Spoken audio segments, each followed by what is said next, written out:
Well, in the past year, a lot more attention has been put on organizations working on civil rights and anti-racism here in the U.S. Along with that has been more funding. For example, in 2020, the Black Lives Matter Global Network Foundation raised $90 million. The foundation is seen as a steward of the Black Lives Matter movement. Now, it was the first time the foundation revealed its finances since starting 8 years ago. According to the Chronicle of Philanthropy, after last summer's protest, non-profits and groups working on racial justice saw a spike in first-time donors. But this spike in donations has also raised new questions about sustainability for fundraisers. Donor retention rates dropped to a record low in 2020.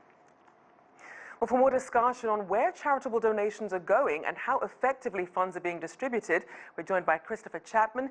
He's the CEO and co-founder of the educational nonprofit Kingmakers of Oakland. Welcome to the show. Thank you. Thank you for having me. So as we know, so many people were eager to donate and help any way they could in the wake of George Floyd's death. Where did those donations primarily go in terms of his foundation or family, organizations, HBCUs? Well, I can't speak to the breadth of where all those resources went. I know as it relates to educational portfolio, Kingmakers of Oakland was able to receive resources really to allow us to engage Black boys, Black children around culturally responsive pedagogy. We were able to leverage resources to train teachers around anti-racist practices in the classroom and work with school districts to really address the structural issues that many times and more often feed and fuel the school-to-prison pipeline. So there was a direct impact on philanthropy, increasing resources to organizations really trying to address structural racism and the school-to-prison pipeline. And on that level, Kingmakers of Oakland was definitely a beneficiary of and in service to students to prevent stuff like this from happening in the future as well. And certainly we understand the importance of the community on the ground, really seeing these issues come to light. But then you also have some of these major corporate pledges that were also made in the wake of this social justice movement. Do we know which brands actually made good on those commitments?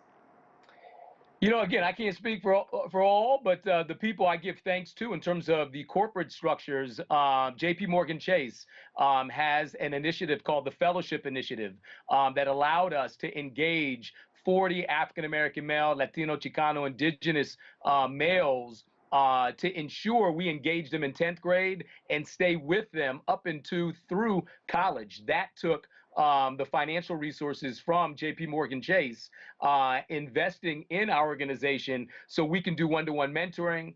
We could support them during this time of the pandemic where many of our young folks of color were not being engaged through the public school system. We were able to support them both with re-entry into school and supporting them through virtual learning, virtual mentoring, and support. So I definitely want to call out JP Chase, Google.org, another investor in particular around the digital divide, able to support an extraordinary body of work to increase and accelerate the number of children of color that have access to STEM courses, AP courses, CS courses, to ensure that the next generation of students of color can get into the tech community. And so that was an investment through Google.org. And then Gates and Ballmer and the Rakes Foundation supported our liberatory design and working with systems leaders to really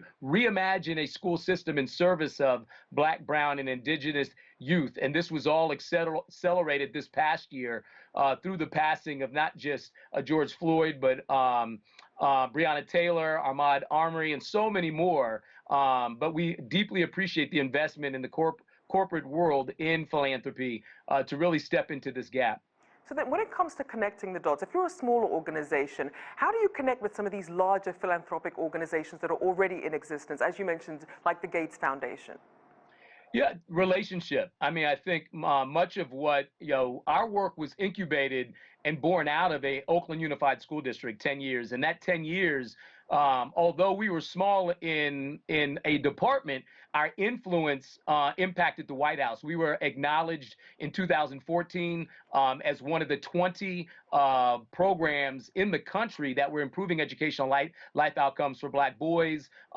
In 2015, I was acknowledged as an education leader to learn from Ed Week, the largest syndicated education organization in the country. And so it wasn't by happenstance. It was really through this lifetime of service that was able to expand my own network, leverage the apparatus of Oakland Unified School District. So when we evolved out, we had relationships with some of the big time funders of Gates and Balmer and Rakes and Google. And so that took time. That took really codifying our work through several of our publications. We have our book, We Dare Say Love, written by Dr. Naila Nasir, and another book, Transformative Schooling, written by Dr. Vajra Watson, and a new film that we just released called The Revolution Remix. As other ways to kind of get out into the ether and get exposed to philanthropy, other corporate organizations that are looking at funding Black-led organizations that are improving educational life outcomes for Black boys. Well, we certainly appreciate the work you're doing. Thank you so much. Christopher Chatmon there, the CEO and co-founder of Kingmakers of Oakland.